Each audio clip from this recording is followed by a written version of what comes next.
Hi, good afternoon. I'm Kurt Callahan. This is an introduction to OSHA. This is focused for the small business owner. There's a lot of trip falls and issues that the small business owner really might not be focused on. That's what we're going to try to hit on and give you something to chew on. This is being presented by me from Callahan Consulting Associates on behalf of the New York Small Business Development Center out of Jefferson County and Oswego. The Occupational Safety and Health Administration is the organization that oversees, regulates, and sometimes fines or violates small businesses for this stuff. And this is what we're going to be covering. This is not designed to make you an expert in 1 hour. What this is designed to do is give you a very large overview, a lot of generalisms for the small business. And as the series goes on, we're going to focus not only on areas that get a lot of people in trouble, but also the industries. So we're going to focus on industries for each of the specific industries that we have been asked to. So don't feel as though when we leave here, you don't have specific answers. The specific answers are to come as we go through the series, or if you have an on-site assistance visit as well. This is the overview. We're going to talk about why OSHA is important to you, what rights your employees have under OSHA, what responsibilities you, the employer, have, what are the OSHA standards, how are OSHA inspections conducted, and where can you go for help. A lot of this is foreign to a lot of business owners or managers. So that's why we're giving you something to get a taste and chew on for a little bit, and it at least knows you what questions to ask. And these are all 2013 statistics. Shockingly, the federal government has trouble keeping up to date on current metrics that they'll release immediately. But in 2013, over 4,000 workers were killed on the job. That's 3.2 per 100,000. 100,000 is one of the magic numbers in OSHA that they use to make their statistics. An average of nearly 12 workers die every day. And that's, across the board, big corporations all the way down to small businesses. 797 Hispanic and Latino workers were killed in work-related injuries in 2013. They also use that as a metric to kind of talk about how regulatory requirements help, because many of those workers weren't necessarily working within standards because they weren't necessarily legal to work. So that is used as a metric as well. Nearly 3.3 million serious workplace injuries and illnesses in the private industry. That's who we're looking at right now today.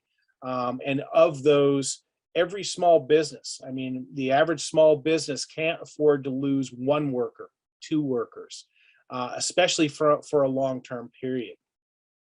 The good news is since 1970, 1970 had 38 worker deaths. We're down to 12 a day as of 2013. Worker injuries have gone down, and OSHA, kind of self prompts themselves as being part of that. I would go so far as to say awareness and understanding of the business model and how safety enhances the business model as well as keeping people safe probably has helped that along as well. Costs. As a small business owner, think about any of these costs, and is it in your budget? And the answer is always no. Your budget is already thin, down to the bones as it is. So now the direct costs when you have an employee or a customer injure themselves on your workplace, the ambulance ride, the hospital stay, surgeries, rehab, workman's comp disability payments, and that includes whether or not your premiums are going to go up on your insurance for workman's comp and disability. Sometimes, and that's actually usually, your insurance doesn't cover all of those. Really look into your insurance. You may have gone for the lowest premium and they may have given it to you, and then you're going to find out that Because you're private sector, you don't have to have workman's comp or something along those lines. And then when something does happen, it's very costly for you. Civil liability, being sued. And then property and equipment loss. We're talking mainly about injuries so far, but also if you have accidents, if you have mishaps in your workplace, not only do you have to get your employees taken care of medically, but how much equipment do you have to replace? What's the cost to replace it? Is it available? There are some old systems out there that don't exist anymore. So when you lose that system, now you're going to have to replace it with something new, retraining everybody, new supply chain, and all those items. More costs. Direct workers' compensation, indemnity, wage replacement, medical expenses, your civil liability, your legal responsibilities, litigation costs, and property losses. Now, some of the indirect ones, workplace disruptions. Not only is it a big deal that you just lost an employee or injured an employee, I'm sorry, we're not going to say lost for now, but people are going to be adrenalized, dramatized, however you want to say it. You're going to lose that time at work as well, and maybe the next day as well. People think about, well, did you see what happened to that guy? I'm really hesitant on going back and working the machines again. Those type of workplace disruptions. You lose the employee who's going to be out rehab or worse. So that slot, that position is empty now. Who's going to fill it? Do you have anybody to backfill? Loss of productivity because of both those reasons.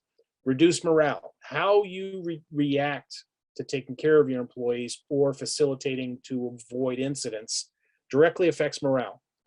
Does the company, does the management, do they care about me? Training. You're going to have to retrain probably because obviously something happened for a reason. They're not by the grace of God usually, unless it's a unforeseen environmental incident like hurricane or lightning strike. So ultimately you have to learn and probably will have to retrain your workforce a little bit and perhaps even management. Your premiums you can expect to go up depending on how bad or how regularly you have injuries or losses or accidents. Property losses and repairs to equipment, we covered that as well. And then if the injury is bad enough, the OSHA fines, the legal costs to take care of it. If you don't report it and it still hits OSHA's screen, that gets really painful. Or if you try to keep it under the table and get caught, all those things become very expensive. And then the damage to replacement, you know it from your peers, or you know it from the area. When people talk about certain places of work, you know whether or not people are comfortable going there and coming back with all their body parts, or does the management care about us? Do they not care about us? Is safety a priority in a workplace? You'll hear about it as people talk about it. History of OSHA. OSHA, it stands for Occupational Safety and Health Administration. It is an agency of the Department of Labor. The regulations that you'll hear referred to often, whether it's a labor violation, a safety violation, even an FAA or a DOT violation, the combined federal regulations, CFRs. Each of the departments in the federal government have a section of the CFRs, and then they break down into, the onion splits as it gets more and more specific. OSHA's responsibility is to provide the workers a safe working environment. Okay, they give a lot of guidance and tools to the managers and the employers. On December 29th, 1970, President Nixon actually signed the OSHA Act. The act formally became into being in 1971. OSHA's mission, like I just said, it's to make sure that you have a safe working condition for the men and women in the workforce. It enforces standards, It provides guidelines, recommendations for training, where authorized training are. There are a lot of fly-by-night trainers out there that when you get on the OSHA site, you'll find out they have lost their certification 10, 15 years ago. So OSHA does serve a positive purpose. Some of the things they do, they develop the health and safety standards, and they enforce them through worksite inspections. Not all inspections by OSHA are bad. You can ask for a voluntary inspection. The voluntary inspection is supposed to be a freebie, with the exception of if there's anything that is imminent danger or death, they have to take care of that on the site, on the spot. But OSHA does have the ability to come to your site and help you. I would recommend an on-site assessment first by a consultant or somebody else who knows what they're looking at, so that you get rid of the majority of your stuff, and when OSHA comes through, you're in polishing mode. They provide training programs. There's a lot of OSHA training out there. There's a lot of material on the OSHA website that if you identify somebody who's going to handle your safety programs and train them, there's usually already curriculums written. There's checklists. There's study guides. There's all these things on the OSHA website. What rights do your employees have? You know, often the boss wants to be the boss and just wants everybody to fall in line, and that's fine. But the one squeaky wheel is the one that's going to get you looked at hard, okay? All employees have a right to a safe and healthful workplace. Okay? That's a bottom requirement for any workplace. They have to know about hazardous chemicals. And in order to know about the hazardous chemicals, one of our follow-on series is your hazardous communication program. That involves training, that involves documenting what you have, specifying how much of each product. They have a right to know about that stuff. If you have 10 employees, you have a duty to report an injury to an employee.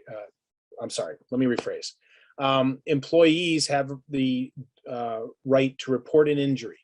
So whether they twist an ankle, they hurt their finger on a machine, anything along those lines, or they feel dizzy using a certain product, they should report that through their supervisor, through whatever process you have established, so that it can be documented. You can take care of the employee, you can make sure that they get taken care of, as well as identifying the issue that took place and what you're going to do to avoid it next time. They do have a right to complain or request that a hazard be corrected by the employer. So that one person who complains about the ice on the sidewalk every day, after they complain about it 4 or 5 times, they can actually go to the next level. So try to take those complaints to heart, see if there's anything that can be done to limit or reduce the hazard. Complain or request training. They have a right to training. Hey, we're going to move you over to machine B today. Well, I've never touched machine B. I don't know how to use it. I don't know what the shutoff switch is.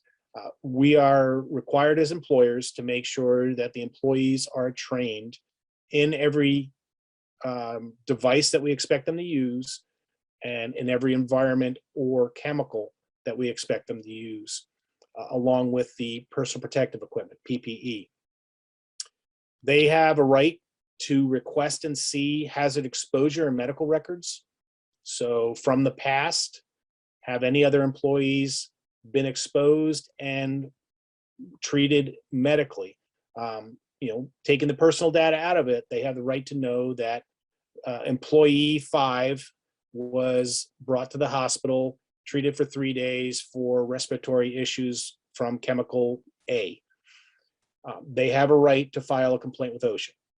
And with the internet and everybody's ability to Google nowadays, email and filing online is becoming a thing.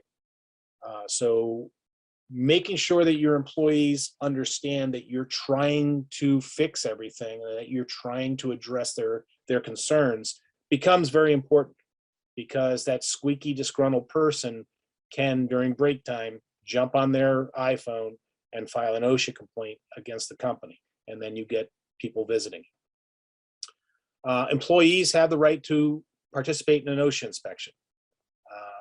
So you can't send everybody home for the day. You can't have OSHA show up on Saturday with no employees, because OSHA expects to be able to talk to people and have people approach them and talk to them without retaliation, which is the last one. Any of these things that they exercise, your employees, they're free from retaliation. That's the law. The worker protection is the law. That's as the OSHA Health Act of 1970. It was created to provide a safe workplace. We covered that a couple times already. It is the duty of the employers to provide workplaces that limit and correct the hazards and the dangers for their employees. So they have to identify them, they have to try to control them in some manner or remove them. And if they can't do that, they at least have to educate their employees about the hazards and how they recommend avoiding them. And it gives the workers the right to participate in the activities with feedback on how they want to modify or control hazards. A lot of times, the corrections for hazards are sitting right there. Employees have a lot of really good input, and a lot of times correcting the hazard isn't necessarily expensive. It's just a matter of taking their input, putting it into practice. Know about chemicals, your right to know program, safety data sheets, and the yellow book with the red lettering should be something you see. If you have a digital program, that's great. But employers must have a written HAZCOM program, hazardous communication program. First of all, you have to know what chemicals are in your workplace. You might even want to sit down and think about, well, do we really need WD-40 and Napa penetrant? Can we just get one? That also assists with your supply management, your supply systems. But your HAZCOM program must talk about container labeling. That includes your secondary containing. If you get bulk products and you put them into spray bottles, that spray bottle has to have a minimum amount of information on it to allow your employees and anybody reacting to their medical condition or an incident to know what they're using quickly, because the safety data sheets actually tell them what to do. Same goes for spills. Safety data sheets. Every time you buy a product, the vendor is required, when you ask them, to provide a safety data sheet for that product. Okay. Again, that goes into your supply management and your supply processes. Your supply chain system has to get in the habit of getting those. Even if you've been using the same product over and over again for years and years and years, they update those every 5 years as a minimum. So getting it and then updating your records becomes very important. Worker training. Your training has to include the physical and health hazards of the chemicals and how to read a safety data sheet, both before you use a product or if you have specific medical conditions. Each employee is their own little island when it comes to, do they have any medical conditions? Do they have any issues that you're not aware of? When they read through the safety data sheets, that will give them a flag that will say, hey, if you have a respiratory issue, you shouldn't be using this. So they can at least go back to their supervisor and go, hey, I don't know about using this because of, and they're educated, and the supervisor and them can work through them. That whole system is commonly referred to as your right to know program. And it's one of the ones that's not necessarily difficult to start. It's difficult to maintain because a lot of people suddenly want to bring in the product that they use at home or the product that their buddy uses. So having someone who's responsible for that becomes important. Everything we just talked about, the training, safety data sheets, the labeling, has to be easily accessible to all your employees, to include the management. You can't put your safety data sheet book outside of the owner's office because employees will be hesitant to go and check the book from time to time. Break area in between the bathrooms, where everybody has access to it, or better yet, wherever your issue point is for your bulk products, so that all employees can, when they go to get the issue, can review the safety data sheet before they actually start to use it. Record keeping. You are required, if you have more than 10 workers, to keep a log of injuries and illnesses. They say 10 workers. It is a good business practice to keep a record of injuries, how they happened, why they happened, what was done to correct it, because that also keeps you from losing employees even for 24 hours, 12 hours at a time. It will also help you keep track of, if you have certain employees who continue to injure themselves, what can you do about it? Can you give them more training? Can you give them a ankle brace, a knee brace? Are they actually going through the rehab portion, or are they blowing it off because they want to come back to work earlier? That record keeping, even though it's required for 10 workers, I recommend most companies maintain a voluntary program that keeps up with that, because it is a good business tool. Workers have a right to report an injury, and they have a right to review the current log. Okay, and that's just to make sure, if the same machine continues to hurt people over and over again, maybe somebody needs to come in and have a service tech look at the machine. Maybe it's nothing more than changing the position of the machine or something along those lines. And if you are required, if you have more than 10 workers, then you are required to have your annual OSHA 300 Alpha posted, usually put on the HR board or on the employee board, so that people can go through. It's sanitized. There's no names. There's no, I think there's dates on it, but you'll see where, twisted ankle here, broken foot here, is listed, and they know at least that you are reporting to OSHA your injuries. So makes them feel as though you're more accountable, which you should be. Any employee has a right to bring up safety and health concerns. Sometimes it gets daunting. Sometimes it gets frustrating as a supervisor or as a manager, but you have to be receptive for that stuff. If you do, and you should, if you do a safety brief before and at the end of each shift, that's a great time to bring them up, because they're fresh in their minds. They're fresh with ideas about how to fix it. When they bring up these concerns, again, no retaliation, no fear of discharge or discrimination.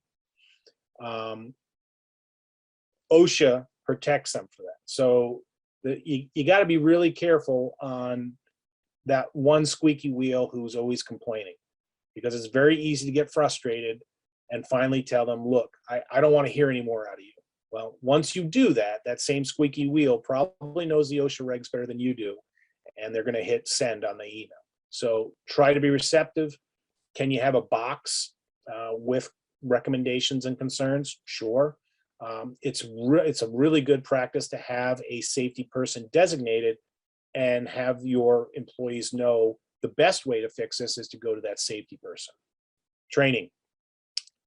You have to have a training program for all employees, and you have to document it. Everything we've just talked about does not exist if you don't have some form of documentation. So when an inspector or an audit takes place, they don't want to hear you explain it. They want to see it. And if you don't have it documented, it pretty much didn't happen. So they have a right to have training. Each employee's job, you should know what they're expected to do.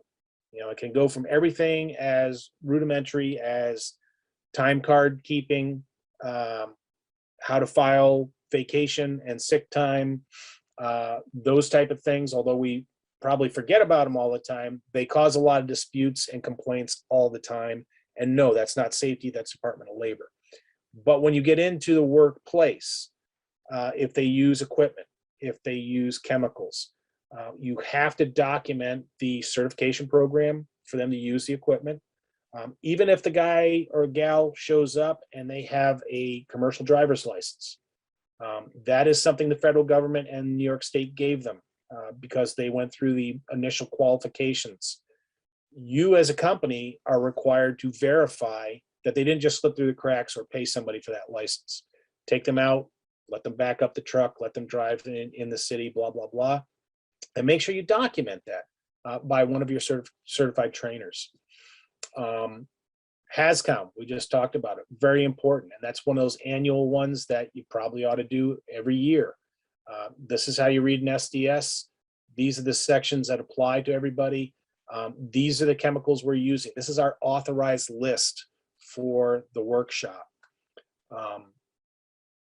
And then periodic updates. A good rule of thumb is within a year, you do an update and make sure you verify everything. It's also a chance for you and your supervisors to focus on 1 or 2 employees a week. If they're using a machine, nobody's done their research in a while, go ahead and just monitor them using the machine. During a break of work, ask them, how's it going? Does the machine stutter? Are there problems? That's also your chance as a leader or manager to get updated on what's going on the floors. If you have employees that you have a second language, if English is a second language, you have to try to get them someone who can provide that training in the language that they can comprehend.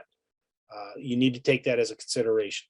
If you have employees that English is a second language and they are, especially if it's rough English, putting them through an 8-hour OSHA annual update is not going to be helpful if they're only getting 1 out of 3 words or aren't understanding some of the sentences.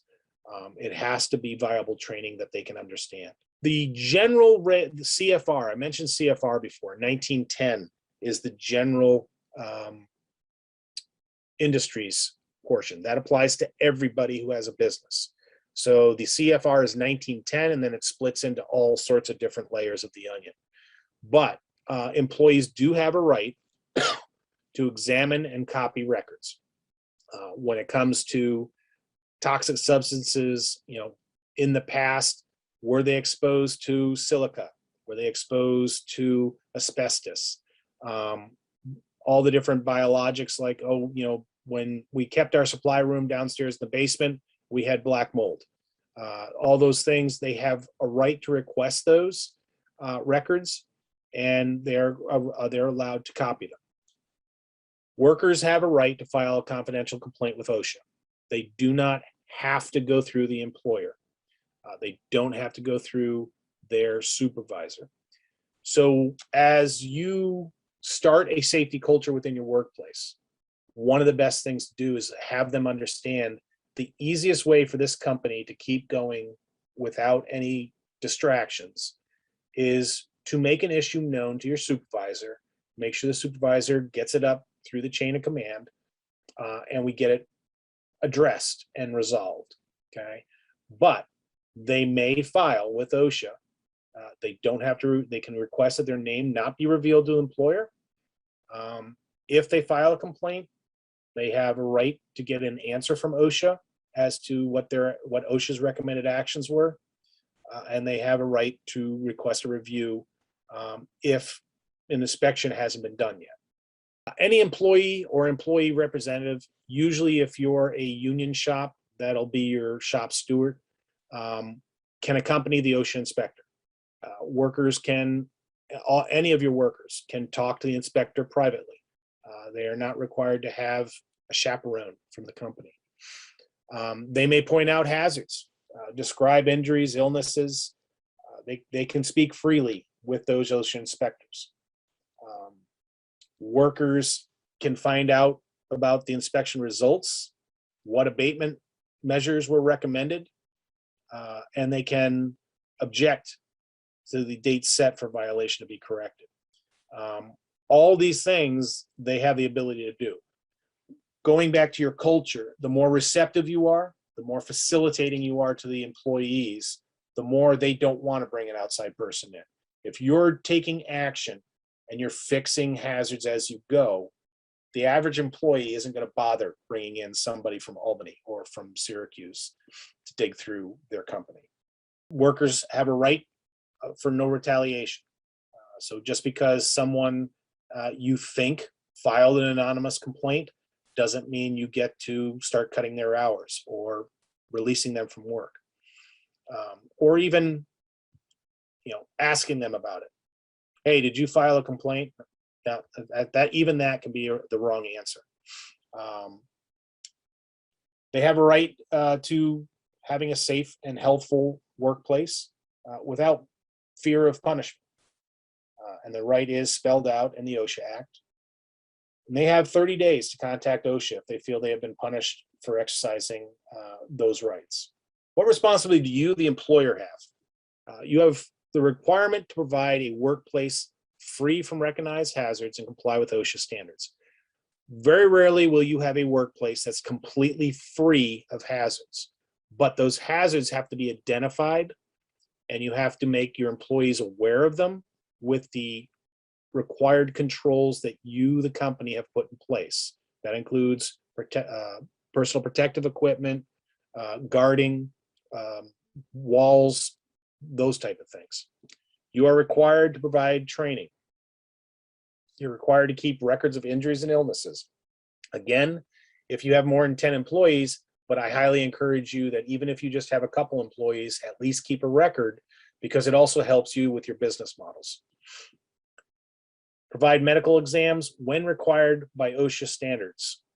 And you also have to provide your workers access to their exposure and medical records. A lot of grinding, a lot of cutting. The requirements are for annual chest x-rays or annual physical exams. Do not discriminate against any worker who exercises their rights to report or complain. That is their right. And if they jump you and they go straight to OSHA, consider it also an indicator of your safety culture and the receptive management style. You might be forcing them to jump over you. Post OSHA citations and hazard correction notices. Okay, if you get hit by OSHA, that needs to go up, and then you have to answer how you're going to correct the hazards. Great time to get input from the field again. Hey, we got dinged because machine number 5, blah, blah, blah. Oh yeah, well that's because of, you'll be surprised what information you get from the employees who are using it every single day, and some of the things that they've gone around to make it continue to work. And the employer should provide and pay for most of the personal protective equipment, and your accountant should be able to use that as a tax write-off as well. Have to report every death. Death is a big one. If you don't report a death to OSHA, you're definitely going to get hit when they find out about it, and they're going to find out about it. Each work-related hospitalization, amputation, or loss of an eye has to be reported. Maintain those injury and illness records. Again, 10 workers or more is the requirement. I highly recommend everybody have a voluntary program in place. Inform workers how to report an injury or illness to the employer. If you don't have a system in place, you're leaving it up to them. And if they feel at all frustrated, that's when a lot of calls go directly to OSHA. Have a system in place. Let them see you have a system where the incident is reviewed, corrective actions are put in place, and we make sure that the employee is taken care of. Make records available to the workers. Again, sanitize records. They don't need to know that Tom Smith had this injury on this date, but they do need to know, they need to be able to have access to employee number 1 fell and broke his ankle on this date, and this is what we did about it. If OSHA shows up, you got to let them have access to your records. Okay, you can't tell them to come another day or make an appointment. And the annual summary of illnesses and injuries, your OSHA 300A, needs to be posted in plain view, and that's if you have a certain amount of employees. What are the OSHA standards? OSHA standards are the rules and methods that each employer must follow to protect their employees. General industry is your base standard. That's the 1910. Construction is 1926. Then you also have maritime, agriculture. And then as you get outside of the OSHA standards, other industries like the FAA have different standards within the CFR that, even though they're FAA standards, they relate to safety. And as you get more and more specific in each of these standards, if it doesn't specifically help you with something that you're looking to fix, then you have to go back to the general industry standard of 1910. It is designed to protect workers from a wide range of hazards. The good news is there's probably not a hazard that you're going to come across that hasn't already been identified, that some scientists and smart people at OSHA haven't already dug into, and they have guidelines for. So the good news is you don't have to spend a lot of money getting special consultants to come in and dig through your stuff. A lot of the work's already been done. It's just a matter of knowing where to go to get it and how to pull it out. Again, at the bottom portion there, if there's no specific standards, let's say construction, I hear it all the time. Well, nothing in 1926 says that. You're absolutely right, it doesn't. But 1910 does. 1910 is the lower standard. We have to abide by it. So if it doesn't, if your specific standard in agriculture doesn't cover something, it's probably covered in detail in general industry, and you have to go by general industry. They limit the amount of hazardous chemicals, substances, noises, gives you a lot of the guidelines where you're like, hey, you know, that's a loud piece of equipment. I wonder what the decibels and the amount of time you can be exposed to it is. There's a chart for that, trust me. Requires a certain safe work practices and equipment. It might tell you the number of hours somebody's allowed to work on in a certain industry, how long they can be in an area, whether it's a manufacturing assembly line or whether it's a beauty spa.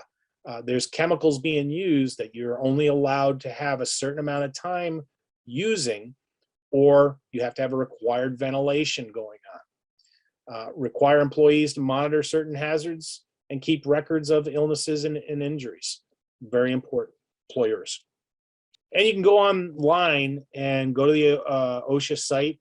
You can actually type in what your industry is, and it will tell you the common injuries, the common hazards, deaths, issues that are happening around you and your peers. It kind of helps you figure out, where should I focus for now? Especially a business just starting up, really don't know. We're starting to get into the business model. Where do I have to look to? Where should I set up my training program? Violations for inspections. A willful violation can go up to $70,000 for each willful violation. Show of hands, how many small businesses can afford $70,000 at a pop? None of us can. And a minimum penalty, $5,000. Even a $5,000 violation hurts. Serious violation, up to $7,000. Other than serious, can also be up to $7,000. And repeated violations, if you are caught over and over again doing the same thing, it can go up to $70,000 per repeated violation. All of these, if you get hit by OSHA and OSHA gives you a violation, reach out to someone who knows about OSHA, like an OSHA consultant, as soon as you can. A lot of times you can reduce what they're going to charge you for that. And especially if you show them you already have a plan in place, or maybe what was seen wasn't exactly what was supposed to be happening and you have an employee training problem, okay? Go to them. A lot of times when you give them in writing what your plan is, they'll either drop the fine or they'll significantly reduce it.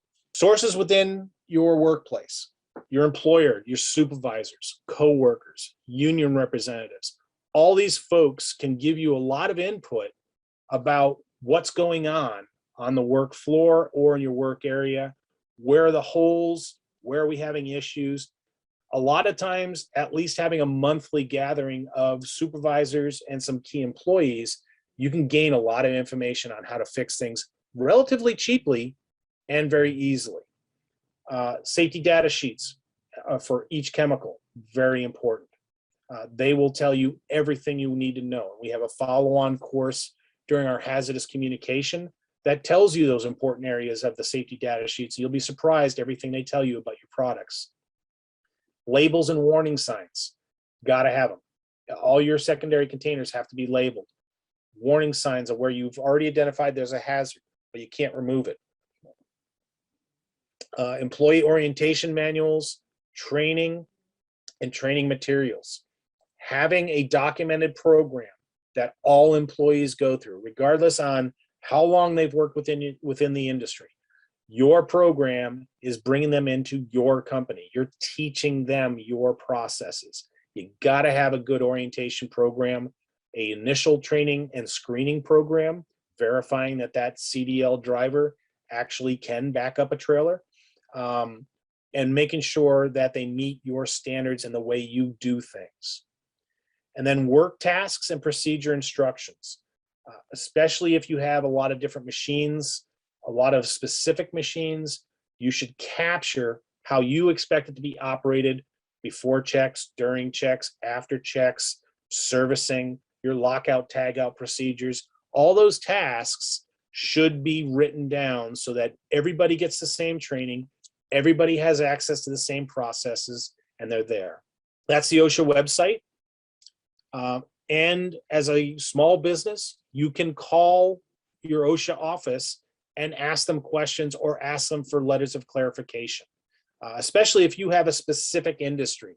And those people in the OSHA offices are very good about giving you clarification, or, oh, yeah, we just did, the Albany office just did a letter of clarification 4 months ago for a similar business. This is where it's located. And it gives you something to keep in a file so that if anybody asks, hey, is this exactly right? You can say, well, here's a letter of clarification, and that's what I was told by OSHA. Your compliance assistant specialists in the area offices, your National Institute for Occupational Safety and Health, that is OSHA's sister agency, a little bit less scary to use sometimes. Your OSHA Training Institute education centers. There's a lot of outreach centers in our area. Rochester is the one that I go through.